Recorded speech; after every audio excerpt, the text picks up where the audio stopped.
Good morning, everyone, and welcome to Project Ready, session number 2 for 2022. Today, you guys are in for a complete treat, okay? So my name is Patricia Gibson. I am the Vice President for the Urban League of Hampton Roads Young Professionals. And before we get started, I just wanted to give you guys a little bit of information about the Urban League of Hampton Roads. All right. Okay, so the Urban League in general, if you guys don't know, we are a national organization and we are the oldest civil rights organization in the country. And as an affiliate, the Urban League of Hampton Roads offers free services and programs in the areas of housing, financial wellness, employment, health, entrepreneurship, and education. We are the only program that is solely dedicated to closing the racial wealth gap within the community. So if you haven't already, follow us on social media. And also you can visit our website at www.ulhr.org. And if you or anyone you know is in need of our services, you can feel free to call us also at 757-627-0864. All right, now let's get on with the treat. So today you guys are here for Project Ready. And if you don't know, Project Ready is our pillar education program that is held by the National Urban League and designed to prepare African Americans and other historically underserved high school youth for college and careers. And before we go into our program, we want to give a very, very special thank you to our Project Ready co-chairs, Donnell Brown and Darryl Bell from A Different World. Now, you guys, this program wouldn't be here if it wasn't for them. So we want to make sure we give them a very special welcome and a very special thank you for hosting this program with us, right? Okay. So for some of you guys might not know, but A Different World was back in my days. I might be dating my age today. Okay.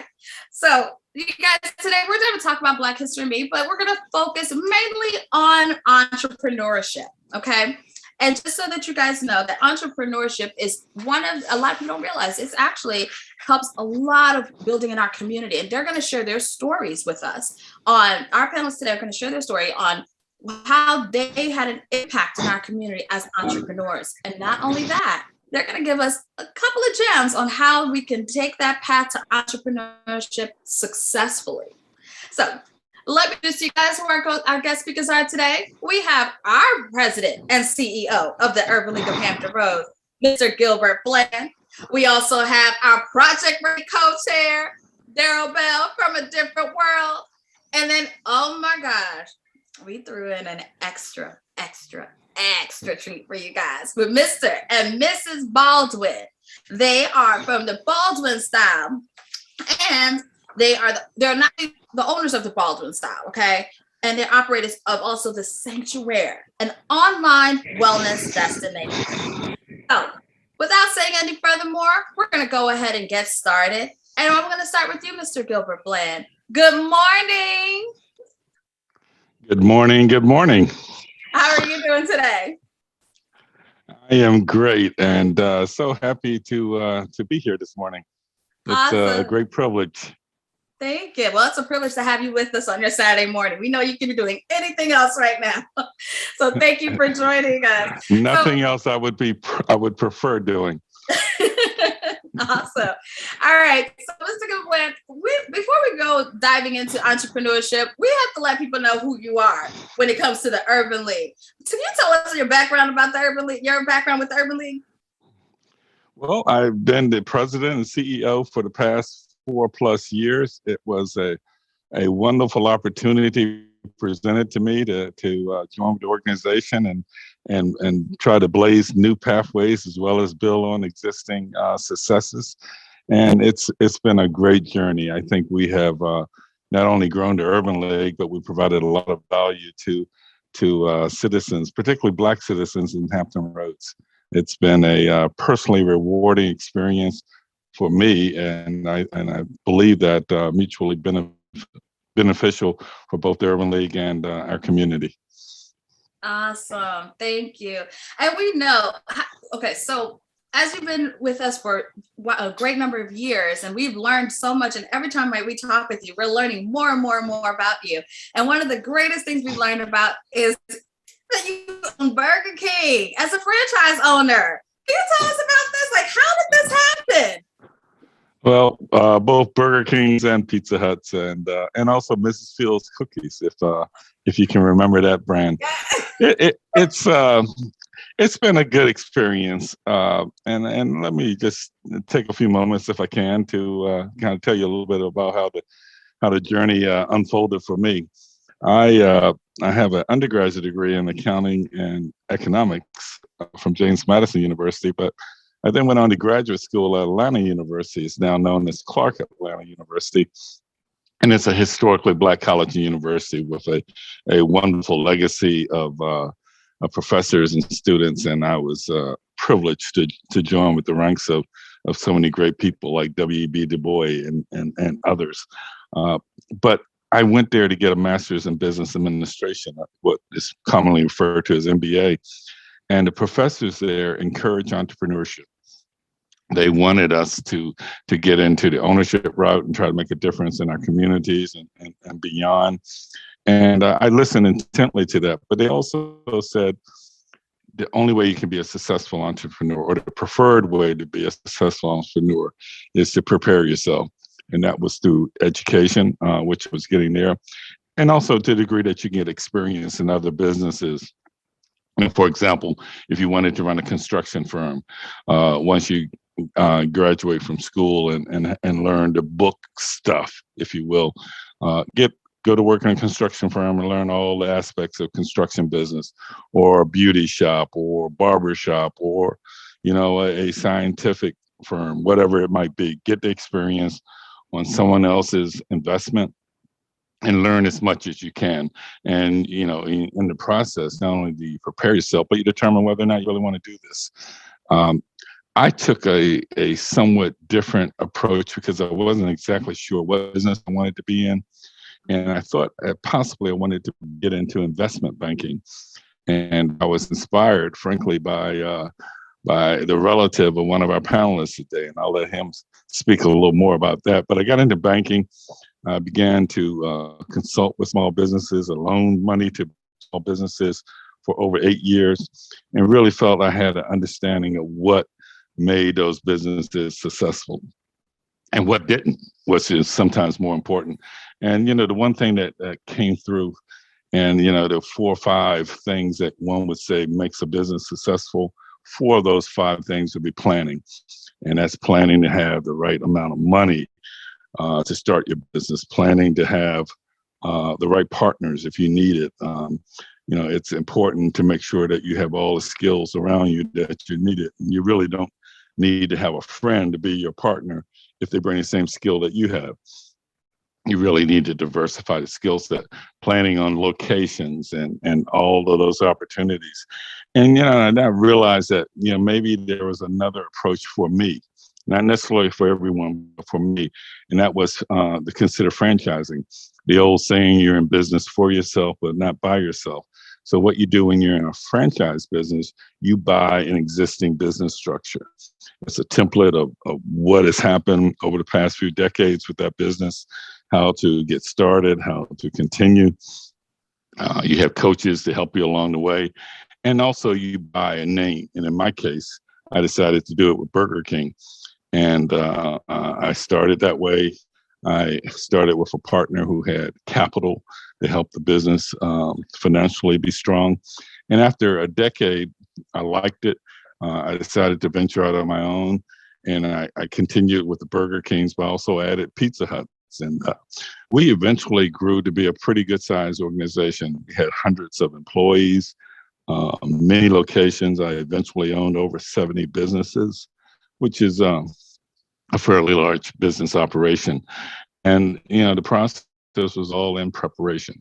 So I prepared academically, I prepared through experience, I prepared through getting an idea of what I could contribute and what I couldn't contribute. And I made all the difference in the world. Awesome. So this is what my takeaway from what you're saying is: go to class, go to school, get some education so that you understand your numbers, right? It's no sense in being an entrepreneur and you don't know how to read your books, right?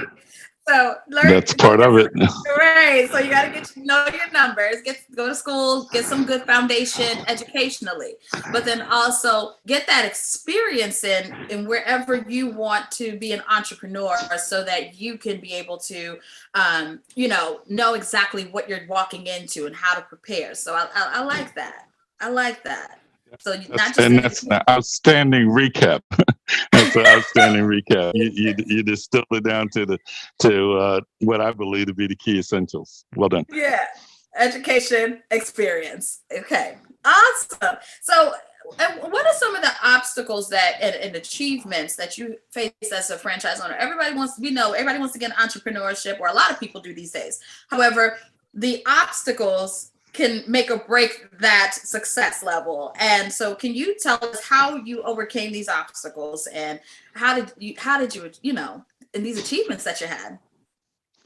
Well, it's a lot of factors, and some of it's just being fortunate. For those of us who are faith-based, maybe grace, and there's a little bit of luck involved in it too. And all of that, along with all the first things I said, first you have to be prepared. But there are some things you simply can't prepare for. For example, when I first started my business, after a couple of years, and I was in the Norfolk area.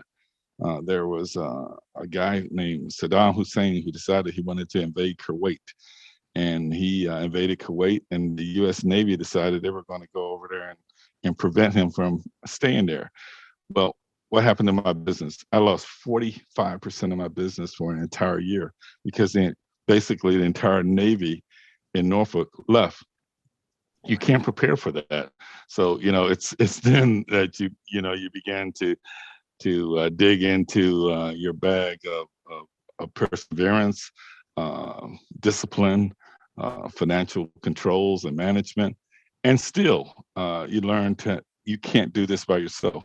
And you have to reach out to your lenders. You have to reach out to your franchisors and talk with them, communicate, share that you're having some challenges, and develop a plan of how you survive. And I did that. A decade later, I was in Central Virginia, and there was a legislative initiative passed called NAFTA, which meant that they were going to have free trade across the borders of the United States. So in many towns that I was in my Pizza Hut business, the textile industry moved to Mexico, the furniture business moved to Mexico, tobacco business had already began to decline. And there I was again, and I was in a town where 20% of the town was unemployed. 1 out of 5 people were unemployed.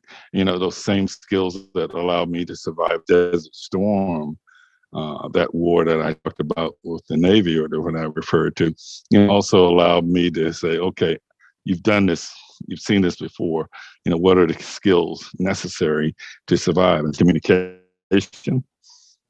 It's realizing that you cannot do all of this all by yourself. You need friends, you need your business partners, your associates, your bankers, your franchisors, and you talk to your consumers. And, because the entire town was facing this, it was a real camaraderie and people coming together to figure out how we, best survive these kinds of challenges.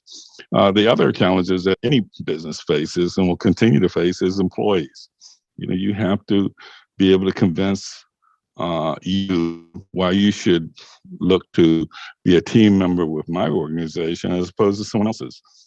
So it's a continual kind of thing. You don't just hire a person for life.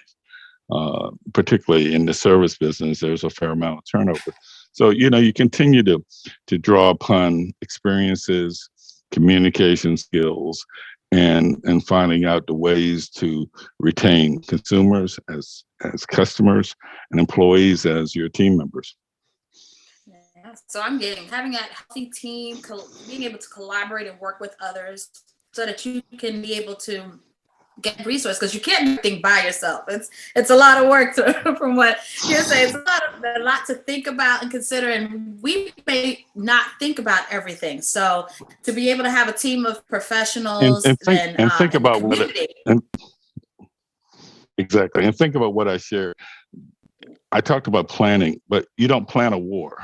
You don't plan a legislative action that wipes away 20% of your business. Those are just things that on the fly you have to be able to react, adapt, and modify your plans. Yeah. Yeah. Ducking and weaving. Right. Plan to pivot, right? Our favorite word, right? Exactly. I like that. Plan to pivot. That's been our word of the year. All right. So and you already started touching into the ability and skills that are needed to be a successful entrepreneur, as far as, of course, getting education, getting the experience, building your team, getting involved with your community, understanding the needs of the community. Are there any other additional skills and abilities that you think we need to know about entrepreneurship? I would say one thing, please consider, don't attempt to be an entrepreneur because you don't want to work for someone else, or that you find it's an escape or an opportunity not to report to corporate America. Being an entrepreneur, at least for me, it's a life, and it's 24/7. You wake up with your business. There are no days off. It's literally, and particularly in the service and retail business, you're open 364 days a year. We do take off for Christmas, but even for a few hours on Thanksgiving. So it's a commitment, unlike anything else you'll ever do. It is a commitment. It's a commitment of your resources, commitment of your time, a commitment to sell your business, not only to your team, but to your community. I mean, you touched upon community. Building community relationships are important, particularly when there are challenging things happening around you. You'll find that they will support you because you have supported them. And, it's a part of, what Urban League has now adopted. I am because we are. We're all in this together. And if my business does well, the community grows. Absolutely. I love that. And what you reminded me of, what I've heard as a tip for entrepreneurship too, is that when you said, you're not running away from not wanting to work for somebody. When entrepreneurship, you're always working for someone. You're working for your customers, your client, your community. So you're always working for someone. So you're really never running away from working for not working for anyone, right? And by the way, your family needs you to be successful too. Right. So you're working for them too. Absolutely. Awesome. Okay. Eddie, the kids want to eat. Right. Want to eat, and they need clothes and shoes for school. So, all right. Any advice or words of wisdom for the youth and their futures? For all of our students that are watching today, any type of advice you want to give them as they are embarking or considering entrepreneurship? I would encourage you to consider it. Being a business owner is not only a potentially great opportunity for yourself to, fully develop your skills and maybe build some wealth, but it's also, I think, a responsibility if you have that capability of helping build your communities. So consider it. B, in terms of being prepared for it. I mean, for example, the fact that you are tuned in today and listening, take notes. Think of, what our words might mean in your preparation. And then thirdly, just continue to prepare yourself in every way you can. And that's not just through books, but that's talking to people, learning to be a team member. You can't build a team if you're not willing to be part of a team. And those communication skills are so important in every aspect of your life, but particularly in business, because you cannot succeed without customers. You cannot succeed without suppliers, without bankers, investors, partners. All of those require communication skills, and you giving your very best. And if you do that and begin to do that at this age, you'll be successful in any venture that you attempt to do. I'm confident of that. And I believe in all of you. I believe in all of you. Awesome. Thank you so much. You guys hear that? Make sure you add to your schedule. Speech 101. Most colleges offer that for that communication because that's key. That's one of the things I'm learning from this part is that speech and communication, that speech class will help. So add that to your agenda of classes to take, speech 101 or communications class. All right. So are there any employment opportunities for youth at your Burger King locations? Always, Oh, always. And frankly, not just my business, but in today's economy, employees are needed everywhere in the healthcare industry, service industry, you name it. So as a potential employee, the opportunities are endless. But take those opportunities and learn and move up, and not just make money for today, but put a little bit aside, because if you really want to start a business, you need some savings. You need an investment, and that discipline of saving money and not spending it all will pay off dividends in the future. oh, awesome. Okay, that was a key gem right there. Saving money. My brother was really good at that in high school. He would save a little bit of his lunch money to get for whatever goals he wanted, and that has taught him great money management skills to this day. So we know he's good at saving. So that's the key thing, guys. Make sure you take that note. Save money. Okay. And we have some gems we're going to drop later, financial opportunities we have for you. But thank you so much, Mr. Gilbert, for joining us and sharing. And hang tight. We do have Q&A later on, and we want to let our audience be able to ask you some questions if they have any for you. But thank you so much for sharing your story. We truly appreciate all that you're doing for our community. And also, you guys remember, you might have some Burger King opportunities for you guys, and you might be able to climb that ladder and learn about entrepreneurship. So be sure to tune in, because stay on and tune in. We have more coming for you. Thank you so much, Gil. Thank you. All right. Okay. So next, you guys, I'm excited. You guys don't know. I'm sleeping. You heard the voice. My vocals may not be there, but it's okay. I want to introduce to you guys our Project Ready co-chair. He is a phenomenal entrepreneur. Oh my gosh. And you guys, he's the reason why many of us went to school, especially to an HBCU. If you watch A Different World, again, I'm dating myself right here, but if you watch the show A Different World, you already know him as Ron Johnson. But today he is our Project Ready co-chair, Mr. Darryl Bell. Welcome, Mr. Darryl Bell. Good morning, Patricia. How you doing? I'm good. Thank you for joining us. We know you can be doing anything go out there, but you chose to give us your time this morning, and we are so honored to have you with us today and to drop some amazing gems for us. But before you drop those gems, please tell everybody about yourself, your journey to entrepreneurship. Share your story. Well, first, I'm going to tell you are not dating yourself, because that's just a way of calling me old right off the top. When A Different World is also available on HBO Max. See, that way it sounds futuristic. You see? Okay, got it.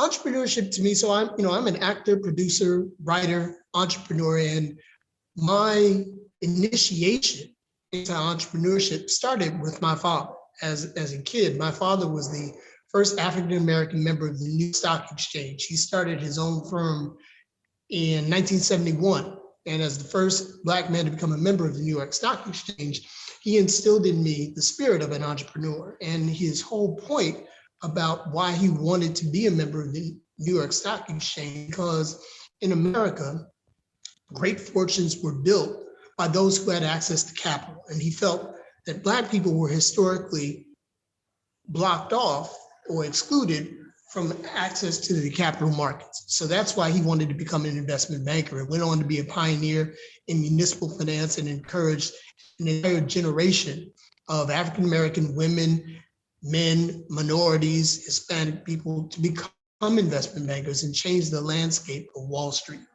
So I learned very on about the whole concept of entrepreneurship. And it was also my father's core belief that African Americans needed to create an economic foundation in order to be successful. You hear Dr. King talk about this a lot. Most of the time, people listen to the words of Dr. King, and when he talks about civil rights, he combined that with financial and economic empowerment as well. It was about the march. Everyone looks at the soaring prose of Dr. King's speech when he talked about, I have a dream. And everyone only looks at that portion of that speech, but that march to Washington was the march to Washington for jobs and freedom. It was about getting Black folks jobs and employment. And most people also don't know that when you listen to Martin King's speech on the mountaintop, again, that very prophetic section when he talks about, I might not get to the mountaintop with you. And the next day he was assassinated.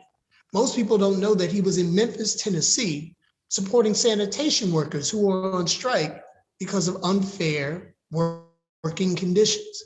He was there to support working men and women for jobs and equality. So the idea for me about becoming an entrepreneur, although I'm not in the financial services business, I work in entertainment. But what's really important about entrepreneurs is most people don't think of running a business as being a salesman, but essentially that's what you are. And it's probably, I would say, the core skill set that everyone has to have, whether you're offering products or services, you have to sell yourself. And as an actor, an entrepreneur, producer, that's what I have to do. No one guarantees me a job. I have to go out and either create my job or I have to be able to sell myself. And that's an essential quality for all entrepreneurs. And there's, I've jumped into this so fast. I want to go back for a minute because I don't know if I thanked my co-chair, Charnel Brown, for being here with Project Ready. I don't know if I didn't thank Gil and Letitia for inviting us to be a part of Project Ready, because it's so important to me, because I think of how I was encouraged and inspired as a young person to pursue my life's path from other people who took this kind of time to talk to me. So I also want to frame entrepreneurship in an additional way. And I say that because I don't take issue with a word that Gil just laid out for everyone. Because as an entrepreneur, access to capital is something that you really need to have. If you want to start a business, you have money. But for young people, oftentimes that can be very daunting. When you say, well, I'm in school, I'm in high school, I don't have money, and what can I do?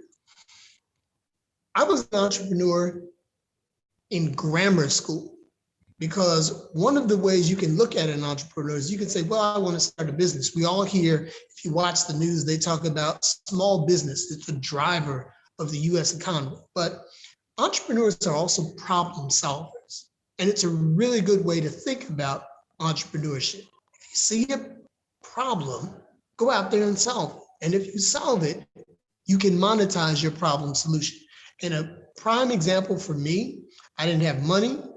I didn't have a team. I didn't have any of that, but I had a desire to make money.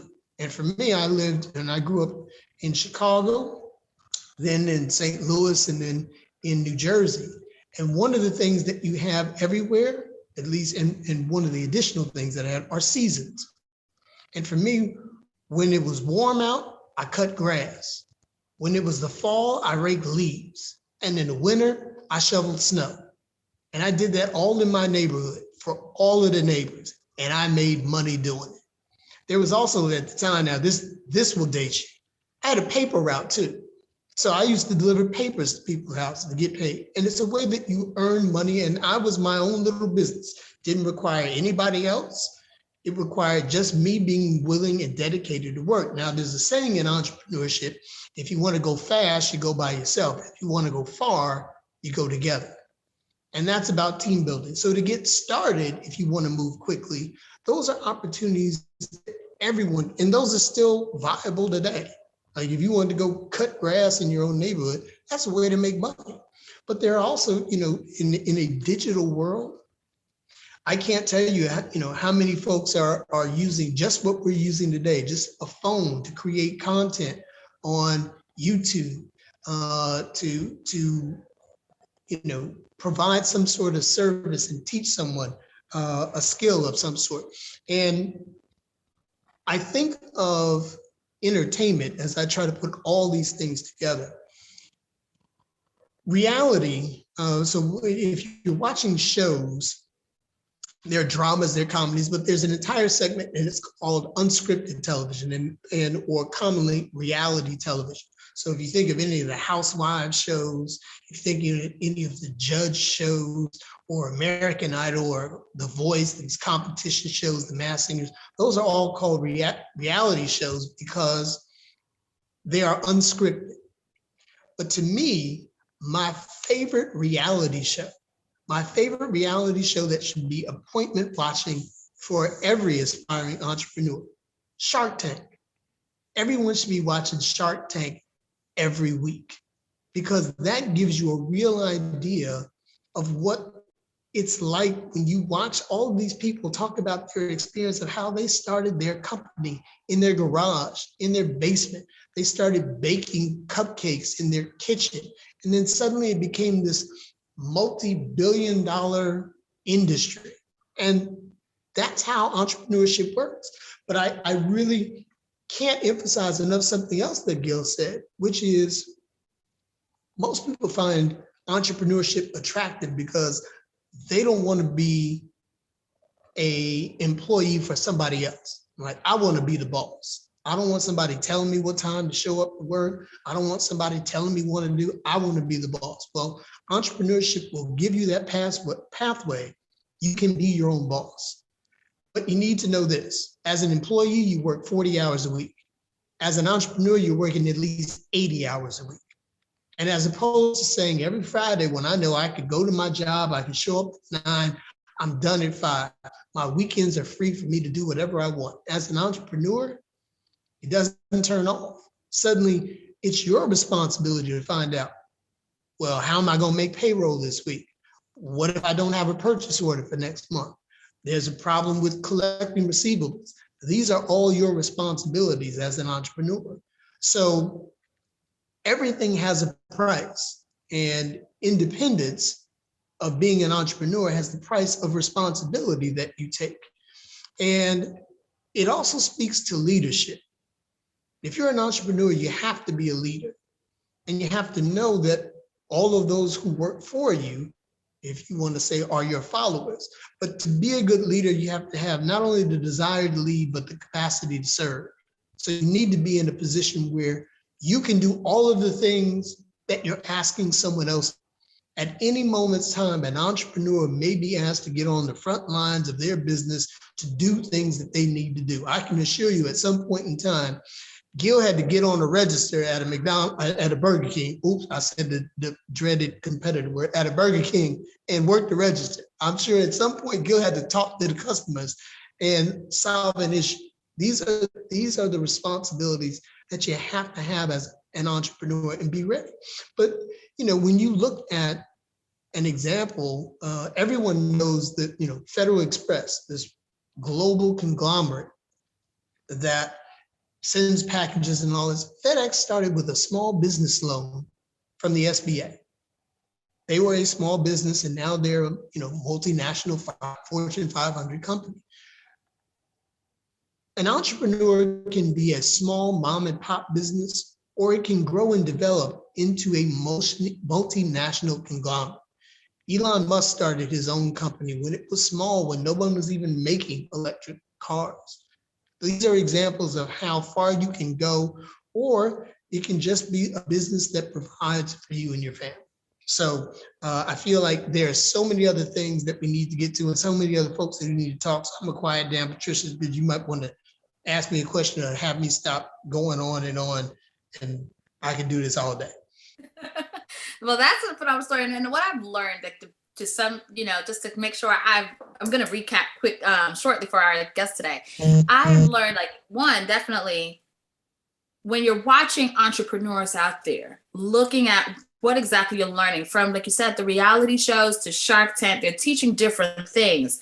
But I love how you said Shark Tank. That was my favorite show because it taught me grit. It taught me that just looking at these investors, and when you're going out there and you want people to invest in your business, which was what you and Gil are saying too, that partnership with different people, there's a standard that has to be met. And so watching and learning what these standards are and having that work ethic from, like you said, from being young, cutting grass to shoveling snow. I see some people in the comments, babysitting, and then they're putting down what they've done. That kind of gave them a little path to entrepreneurship. So it's that work ethic that you have to have in determination.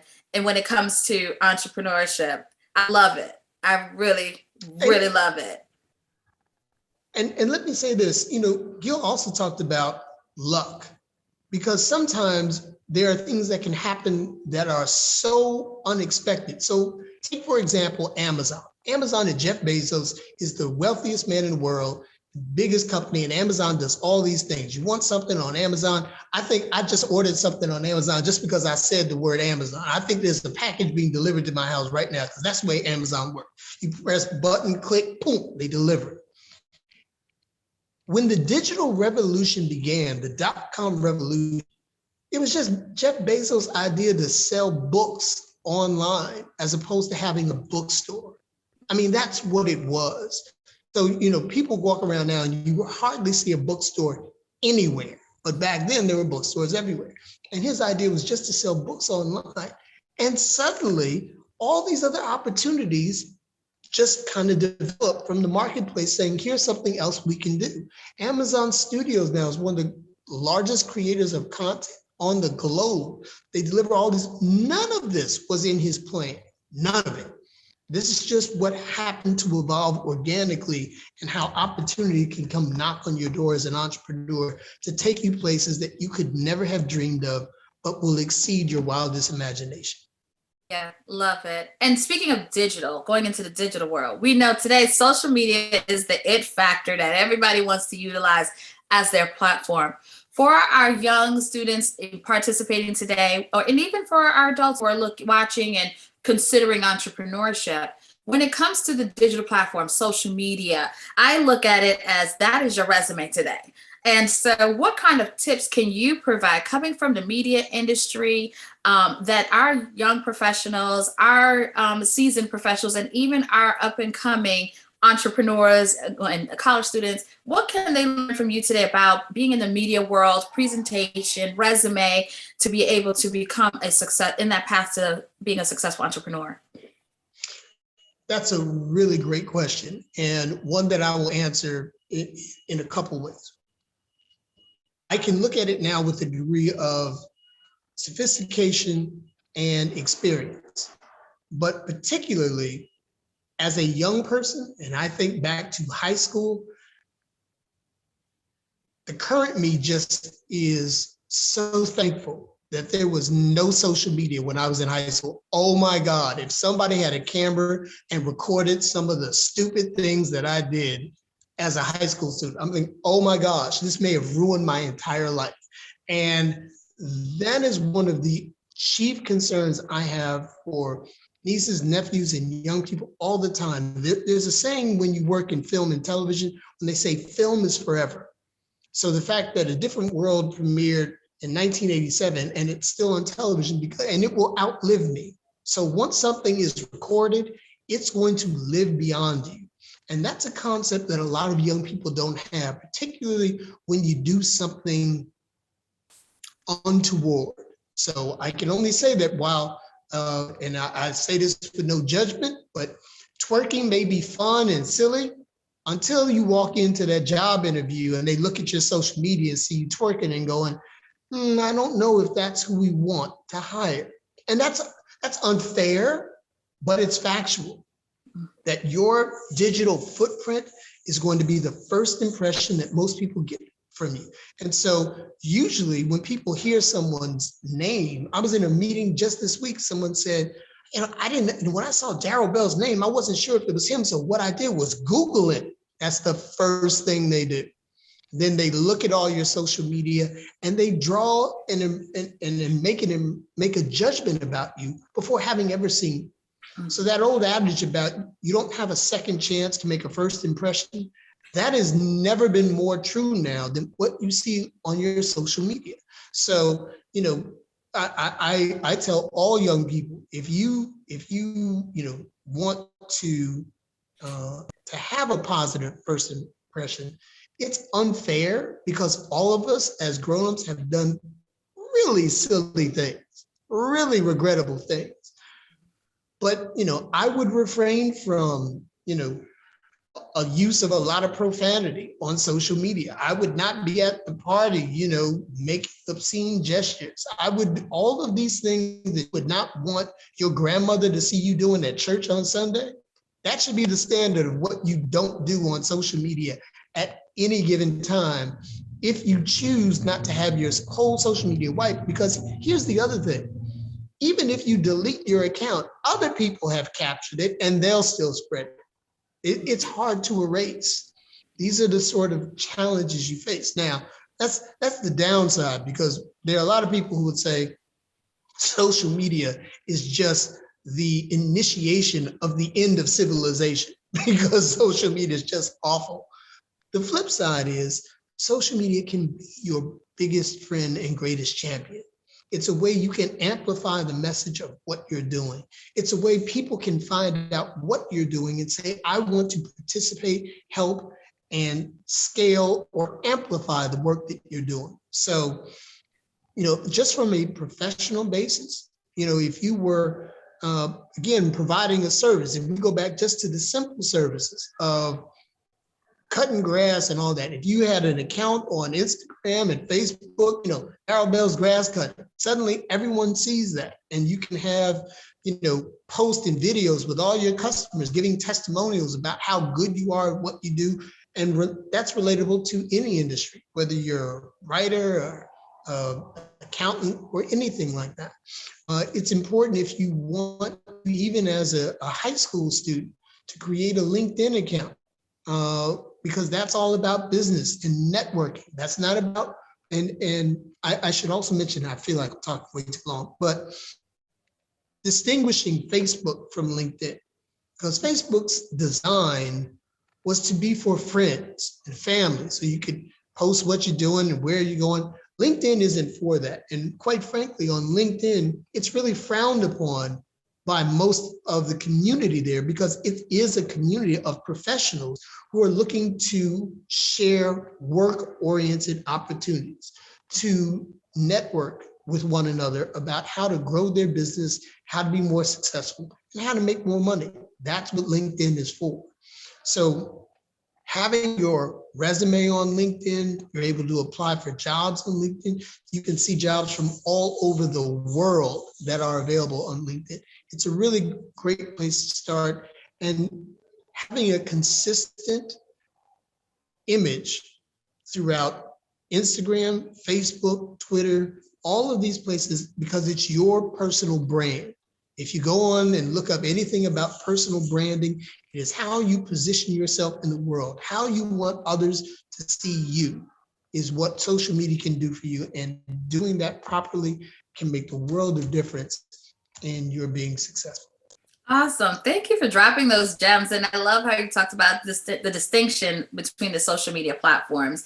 That's one of the things I love sharing with people, is understanding what these platforms were really built for, and they do show very loudly what their platform is about. So thank you for dropping those gems, and especially being a high school student creating LinkedIn. We didn't have this when I was young, so to have this now, right, we're diving into it, and it's your resume. And of course, for you high school students who don't know, when you create your LinkedIn, there are people that'll come and look out for you. They'll message you inbox and see your resume, and they want to create those connections with you and help you grow. So thank you so much, Mr. Donnell, and sharing these gems and valuable advice and your amazing story. Grass cutting, don't underestimate. Somebody still needs their grass cut, you guys. So there's money to be made. All right. That's so right. Now we're going to, and just like I told Mr. Gill, hang tight. We may have some questions for you at the end. And now, you guys, oh my gosh. Like I said, we got an extra treat for you. So I want to introduce to you guys our fashion power couple, you guys, okay? They told me I look good today, so I'm excited I did well today. So, so let me introduce to you guys Mr. and Mrs. Baldwin, who are the owners and operators of the Baldwin Style and Sanctuaire, an online wellness destination. Welcome aboard to our panel. Thank you guys so much for joining us. I know you guys could be busy doing everything, and you guys are coming from New York, so I know there's a lot to do out there and a lot of clients out there you need to take care of, but we really appreciate you taking your Saturday morning and being with us. And I know you have a presentation for us to show some things to us, so I'm going to stop here and let you guys have the floor, but thank you so much for joining us, and I look forward to learning more stuff about you guys today.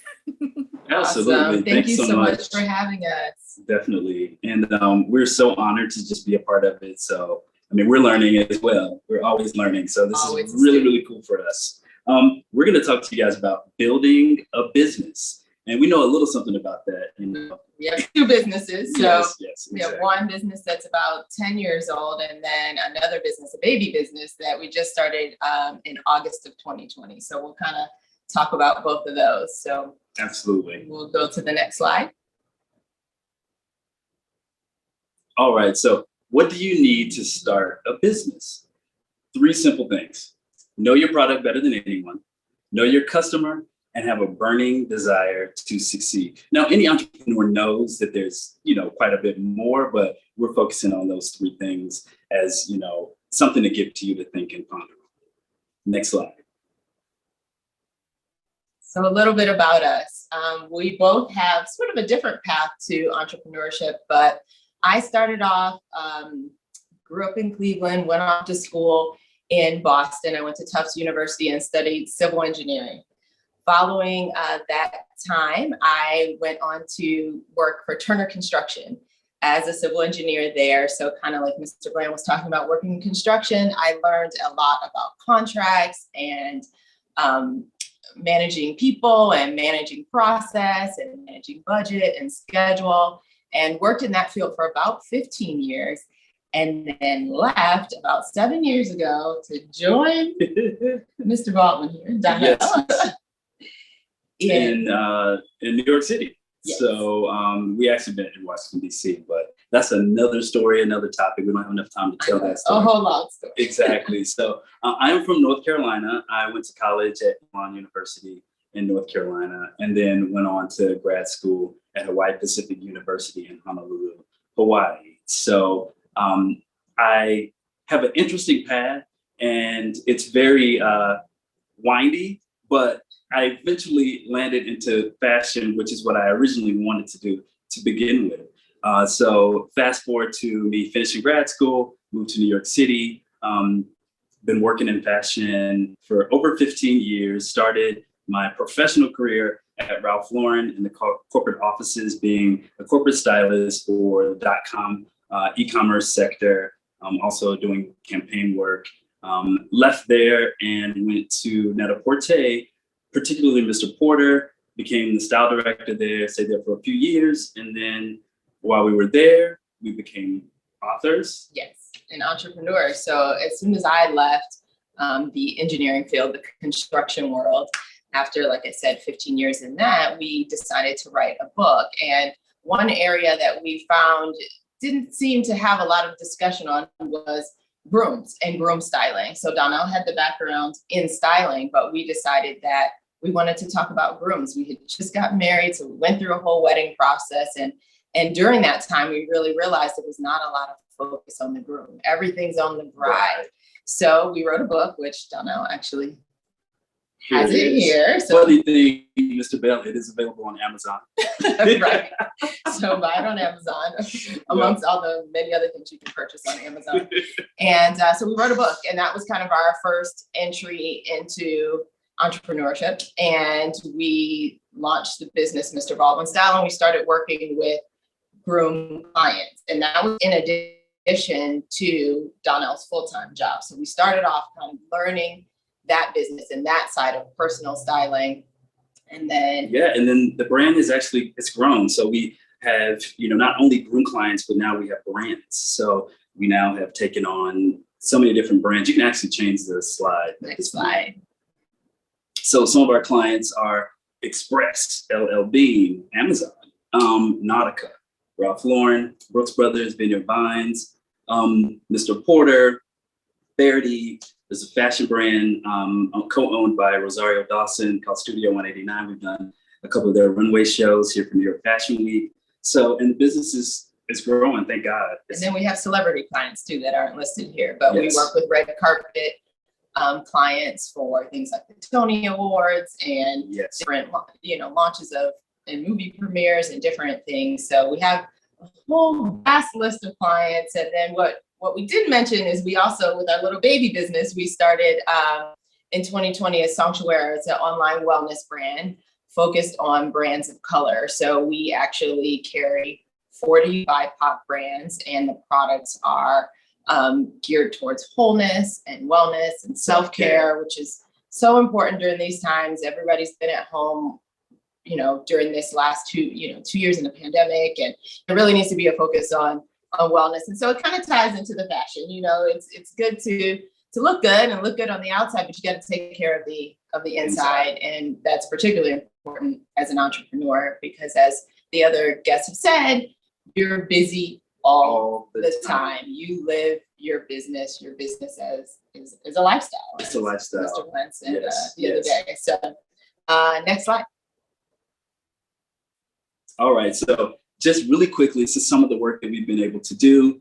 We're very proud of our work and our clients and the things that we get exposed to. You'll see some of these. I won't go through everything, but this is a combination of some red carpet, some photo shoots for Ralph Lauren, for Adidas, their 50th launch of the Superstar sneaker, suiting brands called Not Standard, and just really cool things that we get a chance to do, both men and women photo shoots and kids. And kind of how our business is set up is Donnell is primarily the creative of the business, and I run the business end. So tying back to all of my experience with contracts and budget and schedule, that's really my strong point, because I learned all that through my engineering curriculum as well as working for the construction brand. So that's kind of how we separate the business a little bit. So Donnell probably spends, I would say, over 200 days of the year on photo shoots. He's on photo shoots all the time. Occasionally I'm there.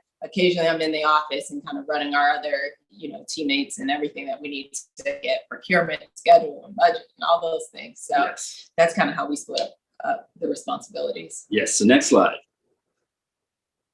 All right. And this is just more. This is some from the Tony Awards, some more photo shoots, Ralph Lauren, Sanctuaire, our second baby. Yes. And wedding shoots, again, Ralph Lauren, Nautica stuff there too, high-end fashion stuff, Express, a mix of things. So this is kind of every day.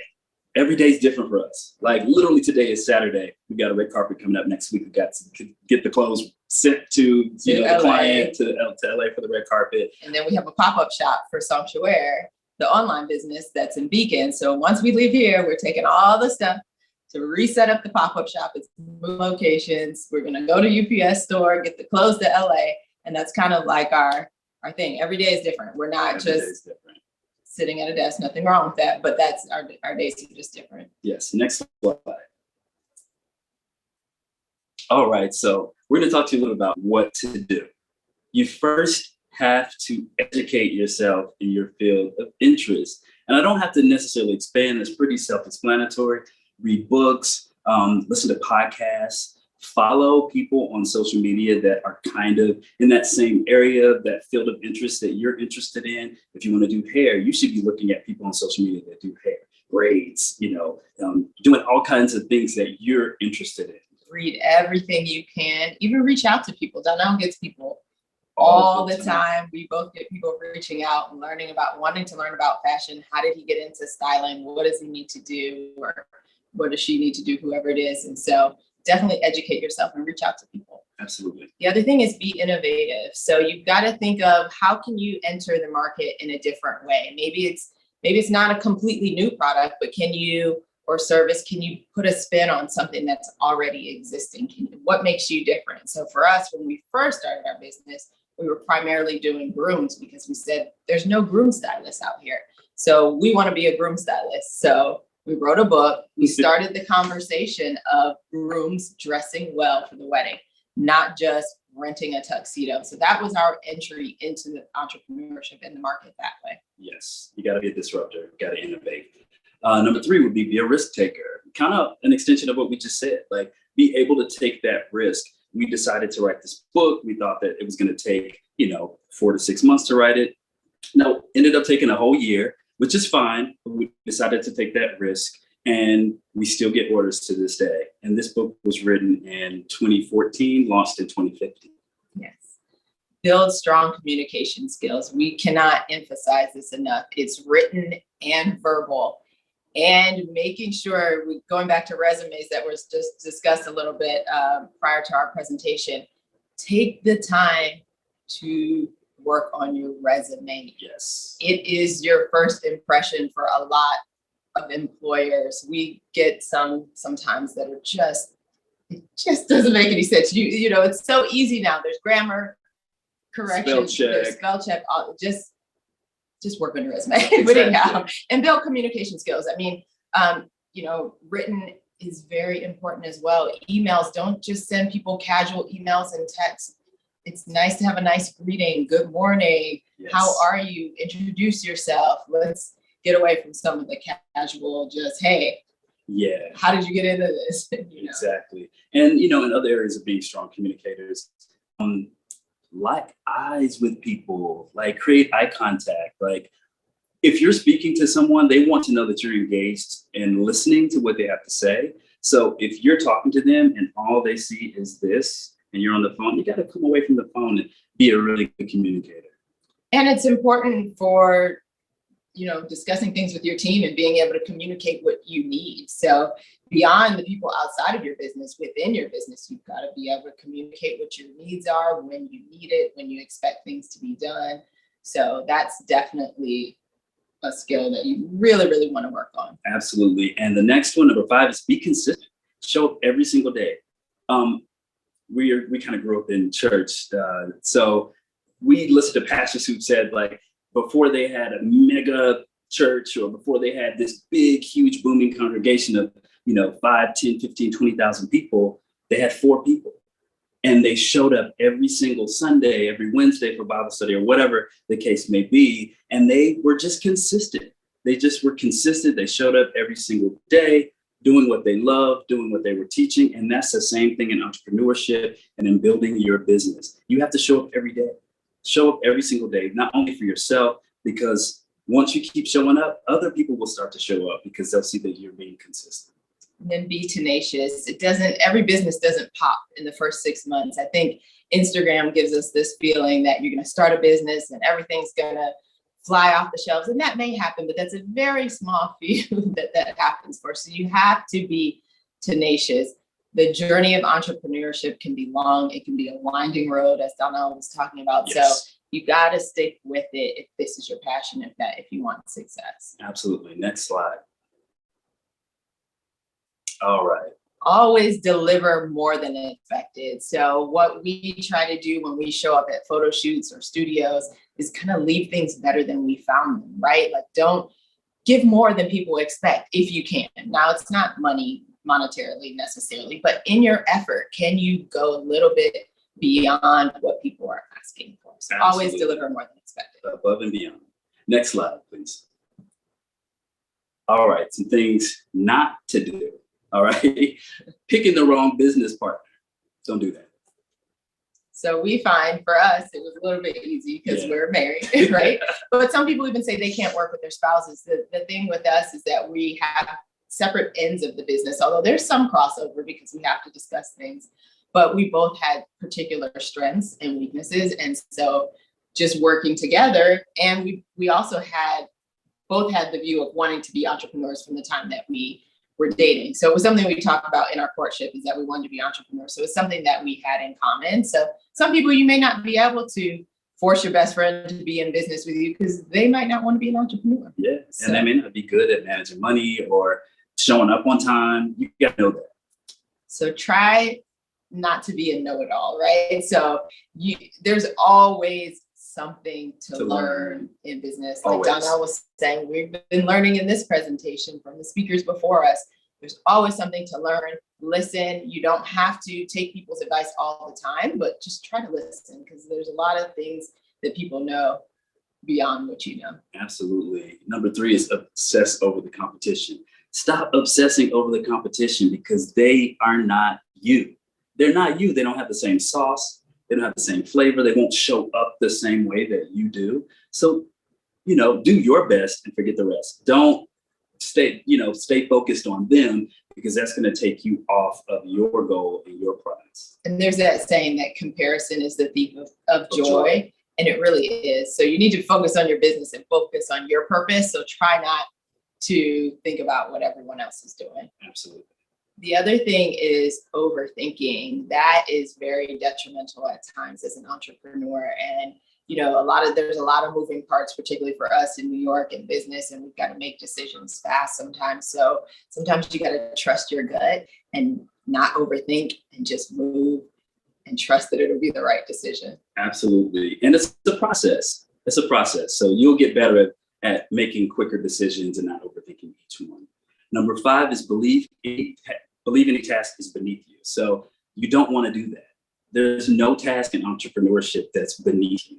You haven't arrived. You're always learning. You're constantly evolving. You're the janitor and the CEO. So you have to be able to understand that you may be multiple different roles. You may be marketing. You may be the salesperson, like Mr. Bell spoke about earlier. You may be the janitor. You have to clean up after your setup. Maybe you're putting a booth or shipping and receiving. You're everything. You're also the vision keeper, the CEO. Where's my brand going to be in 5 years? All these different things. So there's no task that's beneath you.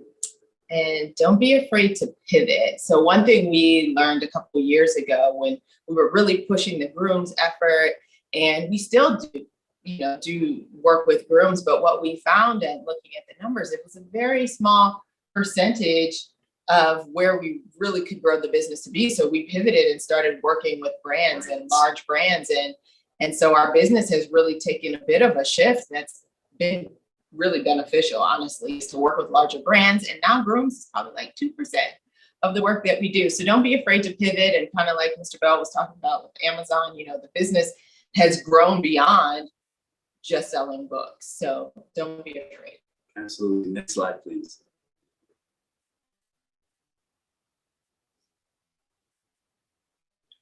By overthinking, we create problems that aren't even there. Just to touch back on that overthinking, we've been paralyzed overthinking. I know I have, particularly even on social media posts. I'm like, Courtney's like, you've been trying to post that for the past 45 minutes. Like, let's go. We got to go. We got, this to ship out. We've got this to work on. So don't overthink, because you're only creating problems for yourself that don't even exist. And I'm a project manager by background. So my whole goal and everything is to keep things moving, right? So when he's overthinking and stuck, I'm like, we got to go. We got all these things going. So I've kind of got the overhead view and I see where we are, whereas he tends to be a little bit more in the details of things. So that's the benefit of having a business partner that can push you along. Yes. Next slide, please.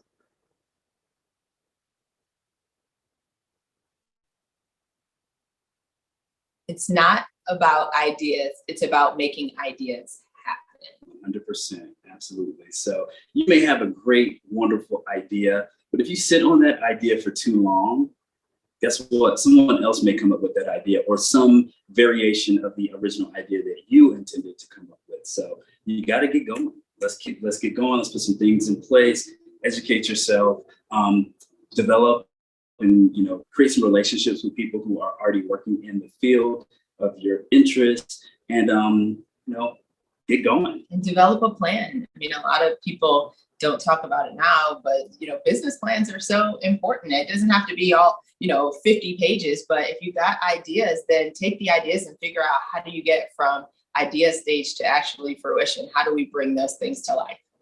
Absolutely. Next slide, please.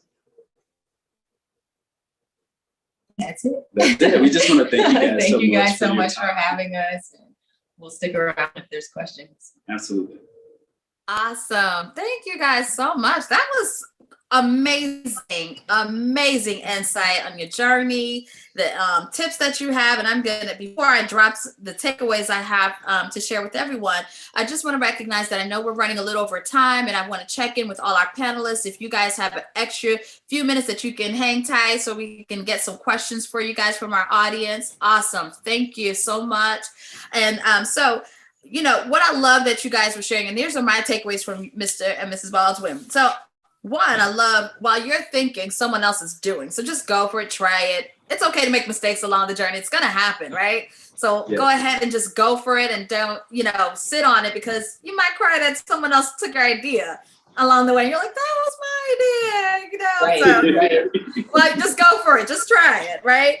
And I love it, immersing yourself into the industry that you're interested in. Start looking at other people, what other people who are successful in the industry is doing, seeing what they're doing, following them on social media, not the other stuff. Just follow what they're doing to kind of get an idea of ways to be successful, and identifying your strengths when it comes to partnership. I'm sure that's where a lot of entrepreneurs struggle, knowing how to balance that strength. So, knowing, I love how you shared, Mrs. Baldwin, with what you're good at. And this is the role you're willing to take on, and then allowing Mr. Baldwin to be excellent in his strength. So I love that partnership, even especially as a married couple, knowing how to create that balance in your marriage and as well as in your business. That's amazing. And then also, most importantly, how to stay healthy. Mentally, physically, emotionally, spiritually, all financially, all of that, health, food wise, making sure that you're creating that balance. So I love it. These are great gems. I've asked if you guys, if you can, drop some gems in the chat. Let them know, let our panelists know, what are you learning? I'm sharing what I'm learning, but what are you guys learning? Because you might have picked up something I may have missed. So drop in the chat what your gems are for today, so that we know what you're loving to hear, so we can continue bringing some more amazing information to you guys. So now we're going to turn it over to the Q&A, and I want to introduce to you guys. Now she's special because this is my Spartan sister. Okay, we came from Norfolk State University. Okay, so let me introduce to you guys my Spartan sister, who also is a part of the Urban League of Hampton Roads. She was an intern and then graduated into being a part of the Urban League of Hampton Roads full time. Let me introduce you guys, Quinisa Doles. All right, welcome, Quinisa. Welcome to our Urban League family. Thank you so much, Patricia. This is just an amazing session. Being able to hear from Mr. Gill, the Baldwins, Mr. Bell, and you kept saying, dropping them the gems. I like that. I like that. The jewels and the gems, just being able to learn so much. And I keep saying it's just Black excellence. We were looking at different questions, but I know that we are looking at time as well. But I would like to ask this, and it can be anyone that wants to answer with our panelists. Are there any words of wisdom that you would give to these young scholars, these young potential entrepreneurs? I know that you all talked a lot about pivoting, planning, prepare. Oh, that's nice. Pivot, plan, prepare, looking at all those things. But what would be some words of wisdom that you would give to them? Let me open, and I'm going to quickly pass the baton. I am so excited to see not only the broad range of industries talked about today, but also really kind of across the generations. The approaches that I took were somewhat dictated by the times and environment. And, and similarly, Mr. Bell and the Baldwin family, they had their opportunities and issues and approaches to business based on their generation, and that's critical learning. So with that, I will defer to them in terms of wisdom to pass along to you, because I've learned much listening to them. I can dovetail what Gil has had to share in this respect. Whether you choose to be an entrepreneur or any endeavor in life that you want to be good at, I'm sure everyone is familiar with Stephen King, the writer and successful author of, sold multi-million-dollar books and movies and become some of our favorite horror films and some of our favorite movies. Shawshank Redemption is probably one of my favorite films of all time, and Misery, another great Stephen King book and movie. But Stephen King has talked about as the gargantuan success that he is, that he knows dozens of writers who are infinitely more talented than he is, who write more exquisitely than he does. And he said the only difference between his success and theirs is that he shows up to write at 9 o'clock every day and does it for 8 hours a day. The difference is putting his butt in a chair and write. Shonda Rhimes talks about people Shonda Rhimes, the creator of Grey's Anatomy, and I can't say, I'm having a senior moment where I can't say Kerry Washington's really successful series, but y'all know what I'm talking about. But Shonda talked about what distinguishes a writer from someone who's not a writer is you are what you do every day. So if you think you're a writer, you better write every day. If you're working, if you own, franchises, you better be tending to your franchise every day. If you are in fashion, you better be on photo shoots and doing that every day. You are what you do every day.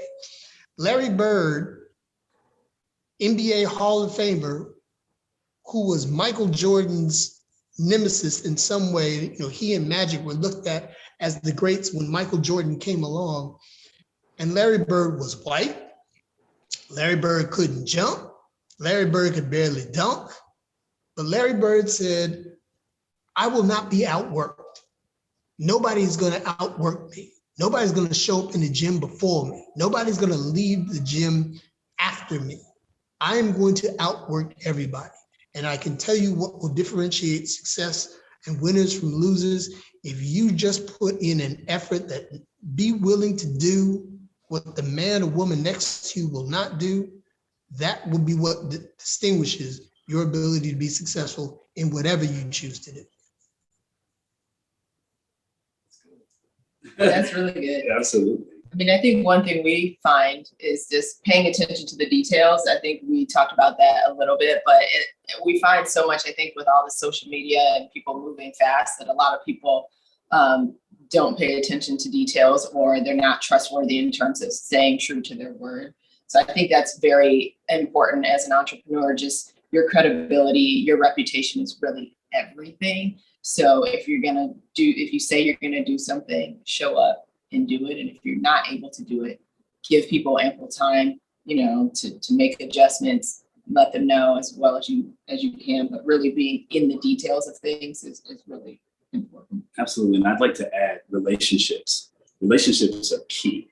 I'd say that the transition from going from styling rooms to brands and major brands at that has been solely because of relationships that have, started when I was working in corporate offices, following with people, genuinely being authentic, asking them, hey, how was your day? How was your weekend? And those people remembered that. So when they left companies like Ralph Lauren and went to Nautica, they were like, hey, I remember this guy showed up and always, every single day would ask me how I was doing. It was very kind to me and always authentic.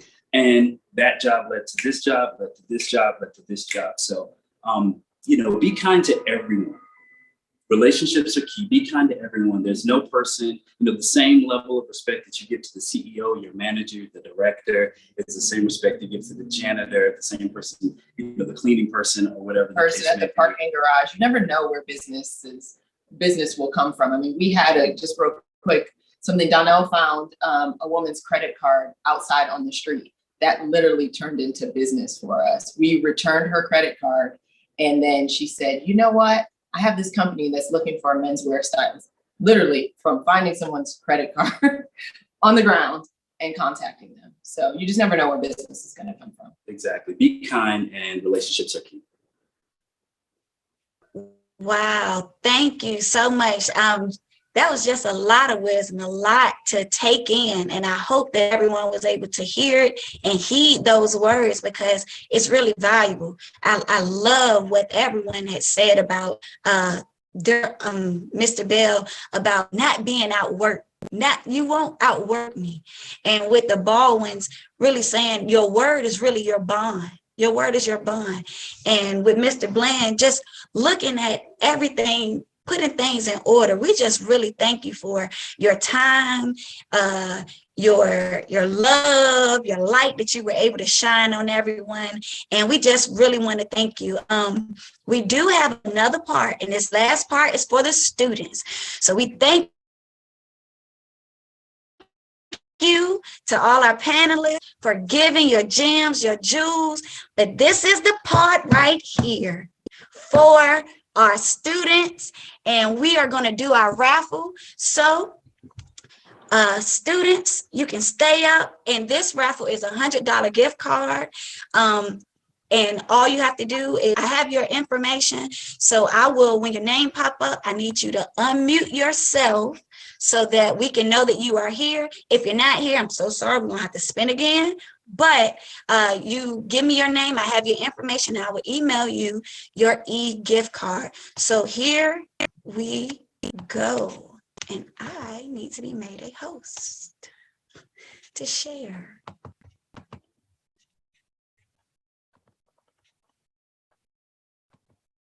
If you could, Miss Patricia, if there any way that you could make me a host so that I could share. Yep, you should have it. Okay. All right. Thank you for holding on. Here we go. Are you ready? 1, 2, 3, and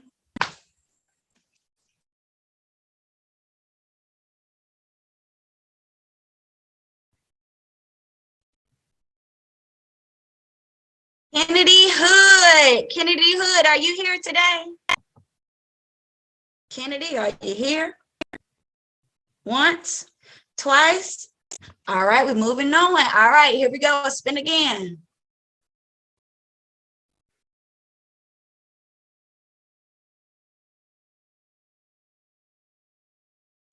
This person must be. Adrian Boone, are you here? Take yourself off mute. Let us know. Oh, 3 times. All right, here we go.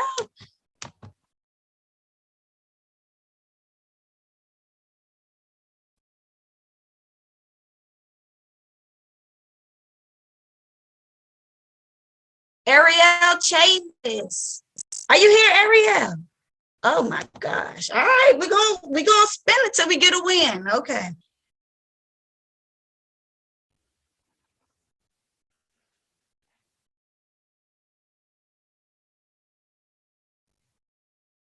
Amaya Clark.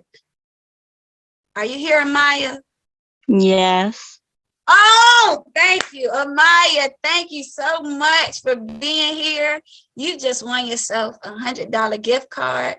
I do have your email address, Amaya Clark, and I will email you, and you will get your $100 gift card. Is that okay? Yes. All right, you $100 richer.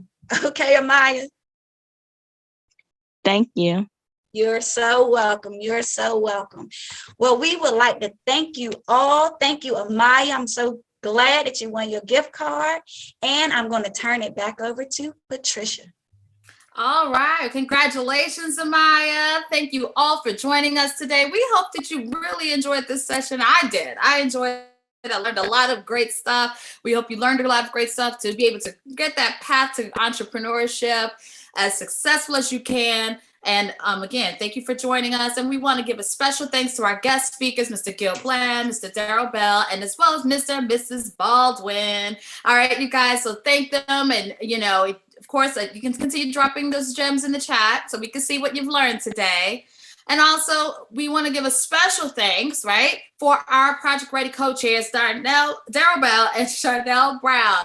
We thank you guys so much for putting on this program for us and allowing us the opportunity to educate our high school students on how to get ready for college and career. Now, this is not the end. We have career readiness coming up. So make sure you register. Visit our website, ulhr.org/Project Ready. And register for our career readiness, part 1 and part 2. Okay, you don't want to miss it. You're in for a treat when it comes to your career. Lastly, I told you earlier, it was something about money I have for you. We are giving away over $65,000 in scholarships, you guys. You're getting ready for college. I don't know about you guys. When Quinese and I went to college, we needed money. And I'm sure you guys are going to need money because college costs money. So make sure you visit our website at ulhr.org/scholarships and look at what it takes to get a scholarship with us, from us, for you to get ready to go to college. And if you're a graduating senior, you want to look at this now. The deadline is March 25th. That's not too far away. So go ahead and visit our website today. Look at these scholarship credentials and make sure you put in your application. All right. So we want to be able to award you some money to go to college with. And don't forget, as they said earlier, you want a budget. So part of that budget is getting free money. Where can you get free money? So put in those scholarship applications today. And also, last but not least, if you or anyone you know are interested in utilizing our free services from the Urban League of Hampton Roads in housing, financial wellness, employment, health, entrepreneurship, and education, feel free to reach out to us at 757-627-0864, or you can visit our website at ulhr.org and fill out the contact form, and one of our staff will be with you. Thank you again for joining us today. We truly appreciate all our guest speakers, and thank you for spending a little extra time with us. We apologize for running over, but the session was too good to let it go. Thank you guys. Enjoy the rest of your Saturday, and we'll see you next month.